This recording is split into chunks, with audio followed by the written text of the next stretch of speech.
ensure that all mobile devices are switched to silent at this time.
and she was one of the most famous and most known gymnasts of all time.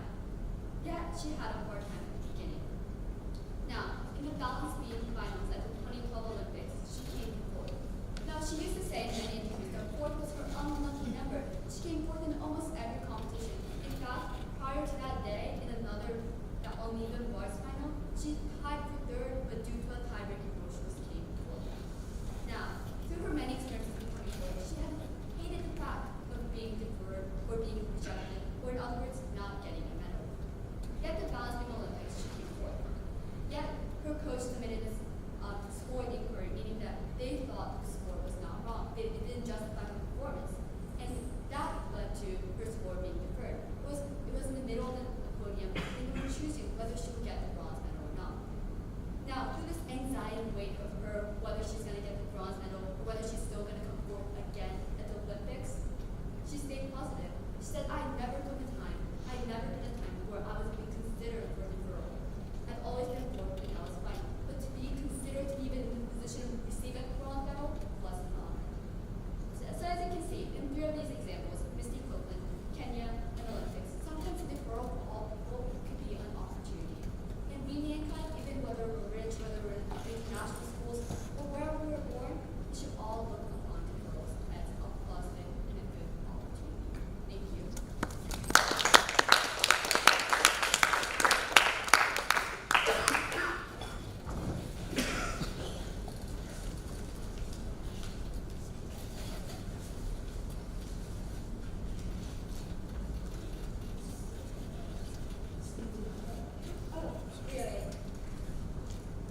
Hiroko.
What goes around comes around. That is something we've been taught ever since our youth. I remember my mother would just tell me, treat others how you want to be treated. I've not practiced that throughout my entire life, but I did come to realize instead the importance of it. And I believe that the phrase love all, trust a few, do wrong to none really shows and is really key to the success of our society as individuals, but also as a collective, as a group of whole. I I have 3 examples that will hopefully convince you all at this point. My first example was stemmed from the Indian revolutionary Mahatma Gandhi. The Indian independence movement in the era of Gandhi was a dismal one. Prior to Mahatma Gandhi, India has constantly attempted violent uprising against the British colonial rule ever since the 19th century. But time after time, their efforts were futile. They were crushed, they were killed, they were oppressed by the British colonial government. The Indian people and the British government resented each other. Yet, oddly, at the same time, the British colonial rule seemed more iron than ever. That was until Mahatma Gandhi came. Gandhi preached pacifism, that is to say, peaceful protest. We're not going to violently harass the British colonialists, we're not going to arbitrarily take property, we're not going to attack anyone. Rather, what we will do is protest peacefully, address our grievances to the British colonial officials in a peaceful and respectful manner. And therefore, to do this, Gandhi went on a hunger strike and hiked across India. This was surprisingly successful. His ideology of pacifism was extraordinarily successful, and eventually British colonial rule diminished greatly as a result of Mahatma Gandhi's efforts. Therefore, Gandhi showed us that, yes, disagreements may occur, but there's no need to violently harass anybody. Rather, what we want can be achieved through peaceful means, even if that something is as futile as Indian independence movement. My second example is a little-known tech CEO, Steve Jobs. Now, when Steve Jobs was working at Apple prior to the 1990s, he was often regarded as a quirky leader. He had a demanding leadership style, and he often threw temper tantrums. And that became so serious to the point that Apple actually removed him from the company as a result of his actions. Steve Jobs, with his fame, with his power, could have started a media backlash against Apple. He could have attacked Apple. He could have created a rival company that would eventually incorporate Apple. And at the end of the day, he could have attacked Apple in any way, shape, or form he could. But he didn't. Rather, he decided to go back to Apple his own way. He decided to do it peacefully and in a subtle manner. He created the company Next. Next was a company that Steve Jobs was willing to invest everything on. Eventually, Next created a computer in which the World Wide Web was actually implemented on. And eventually, Apple saw the enormous potential that Next had, and eventually initiated a takeover of Next, and Steve Jobs was once again reinstated as head of Apple. Therefore, we say that even though Steve Jobs was fired from the very company that he first started, even though Steve Jobs was essentially betrayed by every single board member that he had a personal relationship with, at the end of the day, he did not choose aggression. He did not choose personal attacks against the company that he so loved, against the people that he so cared for at one point. Rather, he decided to do his own thing and work his way back to the company to show everyone that he deserved his position. And that is an example of personal success. My final example is a little-known Jewish priest in Austria. Now, when Adolf Hitler was a young boy at the age of 4, he almost drowned. He was actually saved by a rabbi of Jewish origin, and he was actually saved. Now, after the war, even for someone as despicable as Hitler, Hitler gave an extraordinary order to protect his priest. He ordered Heinrich Himmler, the head of the SS, to set up a personal security squad to protect this particular rabbi from any sort of racial attacks, and gave this rabbi extraordinary rights and land properties. Now, it's due right to everyone, to even someone as despicable as Hitler, can grant you personal safety, can grant you safety in a time of crisis, then who else cannot be changed? Therefore, from these 3 stories, we can see that from the example of Gandhi, Steve Jobs, and this singular Jewish priest, we can say that the phrase "love all, trust a few, do wrong to none" is truly a catalyst of improvement, truly a catalyst of greatness within our personal lives, but also collectivist identities. And therefore, this phrase, at this day and age, is more pertinent to us and more important to us than ever. Thank you.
Ever since I was young, my parents stressed to me the importance of family.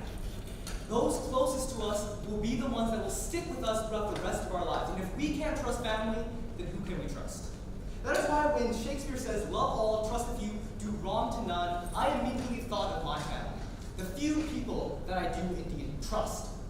Of course, I'm not going to ignore the rest of the quote.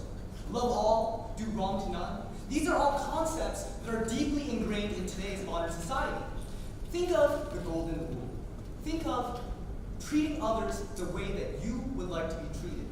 This is a concept that is apparent in many religions, whether it be Christianity, whether it be Islam, whether it be Judaism, the three main monotheistic religions, or whether it be even in a religion such as Hinduism. We all want to be treated well, which is why when we look at others, when we communicate our feelings, we want to treat other people the way that we want to be treated. So indeed, love all, do wrong to none. That being said, we need to maintain a certain healthy skepticism when it comes to trust. Like I said before, family above all. Blood is thicker than water, and that these are the people that will stick with you for the rest of your life. Let me bring up an example, a fictional work by the name of Star Wars.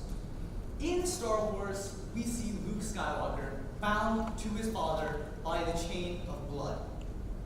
And some might question, well, isn't Darth Vader the main antagonist of the series?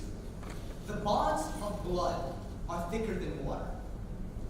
Which is why when Luke confronts his father in the final portion of the entire series, Darth Vader betrays his master, betrays the dark side, and returns to the light, all in favor of his son. So here we see that love all, trust a few, do wrong to none. When Luke placed his trust in his father to do the right thing, he received his just rewards. He received the reward of having his father return to the light and abolish the empire that was corrupt and extremely authoritarian. Of course, fictional examples are all well and good, but why not turn to something more concrete? When you look at the NBA, when you look at the number of basketball teams there who compete at the highest level in a sport, you observe many, many personal relationships. You observe the relationship between player and player. You observe the relationship between player and organization. However, the NBA is a business in the end, which is why these relationships are sometimes severed for the common good of that organization. The Golden State Warriors are a dynasty. They are, without a doubt, one of the most, if not the most, dominant teams in the NBA. And when they made the blueprint of the champion, they understood the concept, love all, trust a few, do wrong to none. Because the Golden State, when they were in their infancy, when they were beginning to emerge as a dominant force that they would later become, they understood this concept. They fostered great relations with the other players in the league, while also maintaining a certain distance between their own players. This distance, as well as the relationships that they fostered throughout the league, enabled them to become a championship-level team. With the signing of Kevin Durant in 2016 to 2017 season, they ensured that they would be marked as one of the most dominant teams in history. So how did they sign Kevin Durant? Well, one of their players, Draymond Green, maintained a healthy and friendly relationship with an opposing player. While this may seem detrimental, after all, it is a competition, this relationship enabled them to pull this talented free agent into their organization.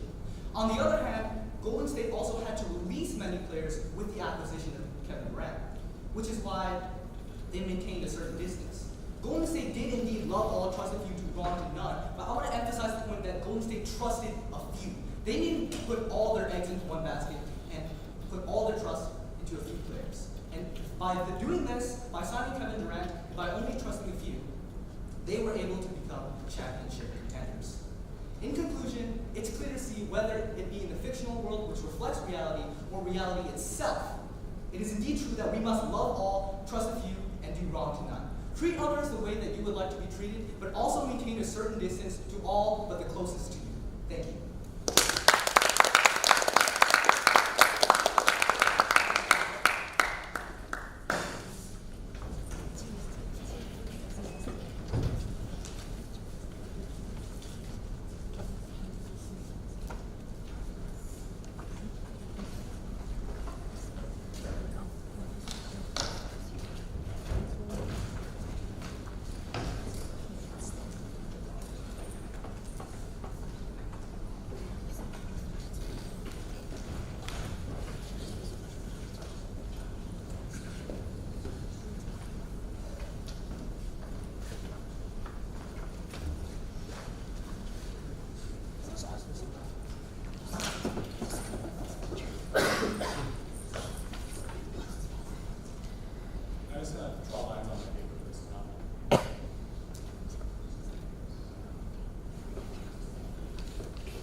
When I was a young little 9th grader, I read this poem called A Dream Deferred.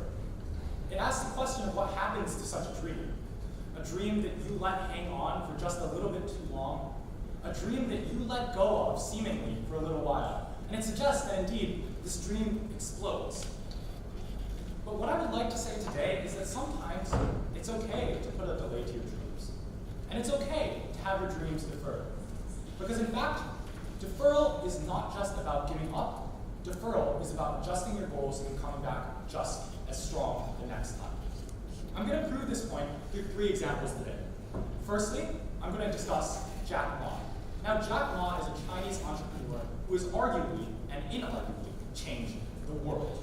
Jack Ma was a man who started Alibaba, one of the largest companies in China right now, one of the most primary ways in which China products power internationally and economically, and one of the largest companies in the entire world. You may ask, how did a man get to such a position? How did he become so successful? And the answer might seem to be dogged determination. But it is not dogged determination. It's dogged determination in a specific way. Jack Ma was determined to defer his dreams. And because Jack Ma knew that he could not achieve his goal of starting a massive company and changing the world just to start out with, Jack Ma set out some intermediary steps. Because he realized that he couldn't do this. And so what did he do first? First, he decided to learn English. And so to learn English, he went out and gave free tours to international guests at a hotel locally, just to learn English from them. Second, he tried to learn business. He went to school and he studied and he studied and he studied. He in fact applied for Harvard almost 10 times and applied for Chinese universities 4 times. This was all hard work that he had to go through in order to succeed in business because he knew that his dream had to be deferred. He knew that he could not go there directly. In deferring his dream, he continued to go on and gain more and more skills. For example, building up networks. For example, discussing with other economic leaders and ultimately discussing with the Communist Party officials in China. All of these steps on his way to being a great businessman were not just him giving up on his dreams. They were him taking intermediary steps. Because sometimes the path to success is not direct. It has many jags and turns, and Jack Ma realized this. The second example I want to bring up is a slightly more silly example from the movie Angry Birds. In Angry Birds, Red wants to be recognized as a hero. He is currently a social outcast. He looks a little bit weird, just like me. He's put out to the side of the village, and ultimately, people just don't really recognize him. And so Red decides he wants to be a hero. But what he eventually realizes is that his average heroics really just weird people out. Him trying to save people crossing the street really just make people want him gone even more. And so he realizes he has to defer his dreams a little bit. And he has to wait until a perfect opportunity. So Red's path was not just one that was jagged, but one that had a literal pause within it. However, when the time came and the pigs stole the birds' eggs, Red realized that he had to act. His dream deferred was now a dream to be realized, and he became a leader within that community. When the great eagle did not show up and Red did, he was able to be successful. But that was only because he didn't insist on pushing toward a dream that was clearly meant to be deferred. The final example I want to discuss today is Conan O'Brien. Now, Conan O'Brien is a remarkable man because he showed such dogged determination for one single goal his entire life. He just wanted to host the Tonight Show because he knew he wanted to be a comedian, and he knew that hosting the Tonight Show means remaining. But Conan O'Brien realized eventually that hosting the Tonight Show should not just be the end goal, and in fact that he should defer his dreams of being a great comedian so that he can achieve other things along the way. And so when Conan O'Brien ultimately was kicked out of the Tonight Show after achieving his dream just 1 year later, Conan realized this was a dream he could defer. He would come back to conventional comedy, but for now he wanted to take a break. And so he did take a break. He did lots of weird things. In fact, he grew out a beard. He started wearing tighter pants. He learned to play guitar. He filmed a documentary. All things that you wouldn't expect a comedian to do. But just because he wanted to do these things, and because he thought it would launch his career forward even more, Conan O'Brien was willing to defer his dreams of comedy greatness. He came back after 1 year, stronger than ever, started his own show, which is one of the most watched in modern television history. These 3 examples show us that whether you want to be a great comedian, or you want to be a leader, or you simply want to be a great businessman, sometimes the path is not direct. Sometimes we have to do different things to get to the end goal, and sometimes we simply have to wait. But but that shouldn't allow you to be deterred from your dreams. You should still persist, and that is totally not incompatible. If I were to leave you with any message, it is to follow your dreams, but maybe not directly. Thank you.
Love all, trust a few, do wrong to none.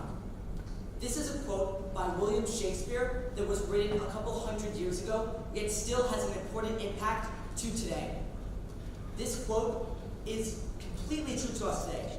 We must be kind to everyone, and although trust a few, we should have a few closer friends, but of course, wrong no one. Be kind to everyone, love everyone. Especially in this era of Trump, with all this hate in America. This quote is especially important. I'm going to be using 3 examples to tell you why I think this quote is one of the most important quotes in history. My first example is Frozen. In Frozen, my personal favorite character is Anna. Anna's sister does not have a good relationship with her.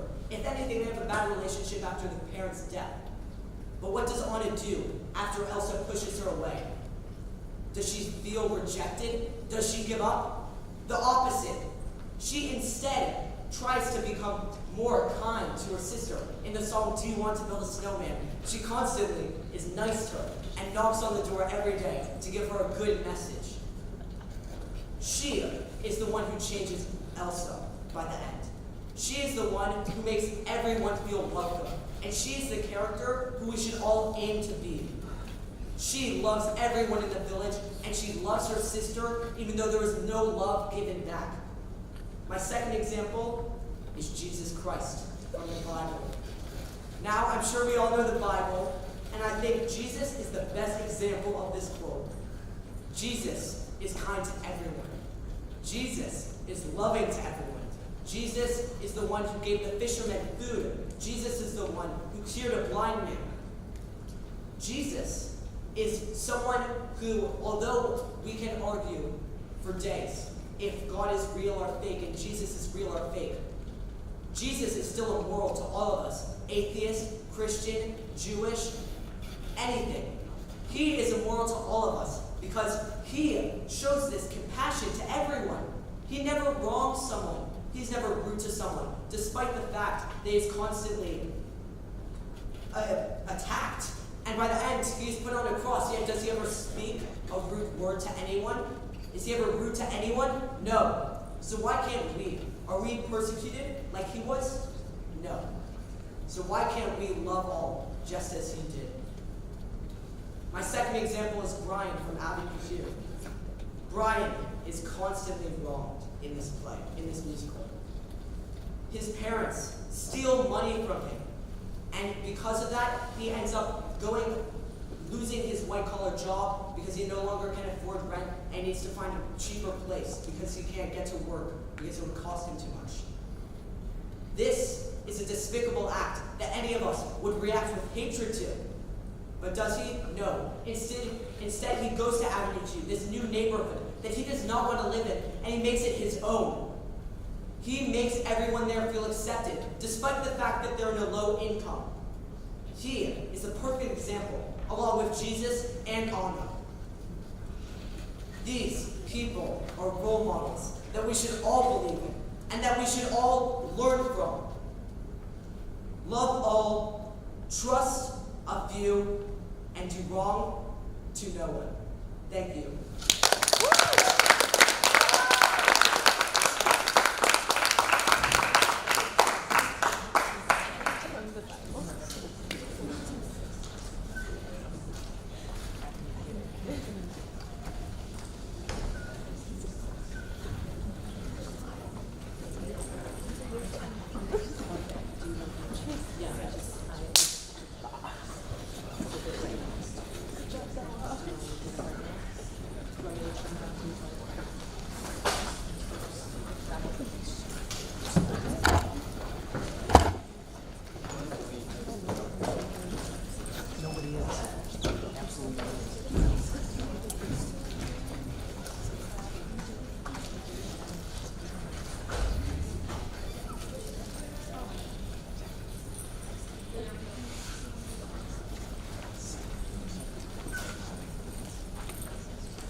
You guys are all lucky, trust me. It is very easy to be common, but it is very difficult to stand out. And today, I'm going to tell you how it is better to actually differ from the norm. Be creative, be special. Don't be like everyone else, because you are you. And I'm going to be illustrating this with 3 examples. First one is Tally Youngblood from Praise. The second one is Margot from Paper Towels. And the last one is Harrison Bird. First one, Tally Youngblood. This is a dystopian book based on a dystopian egalitarian society. The government believes that everyone should be free. Everyone should be beautiful. Because then they're the same. Then everything is fair. Right? Wrong. Tally Youngblood realized that she could be special. She was born with the face she was given, and she should treasure it. She didn't want to be like everyone else. She wanted to differ from the normal and stand out. And this is exactly what she did. She, instead of going with the government surgery, deferred, and instead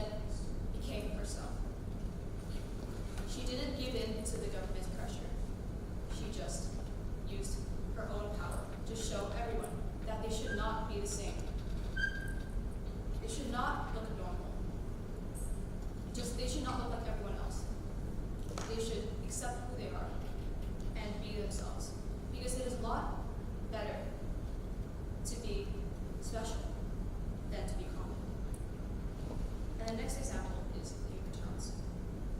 This is a story I believe we can all relate with. We are all students that go to school. We understand the pressures of getting a good GPA, good test scores.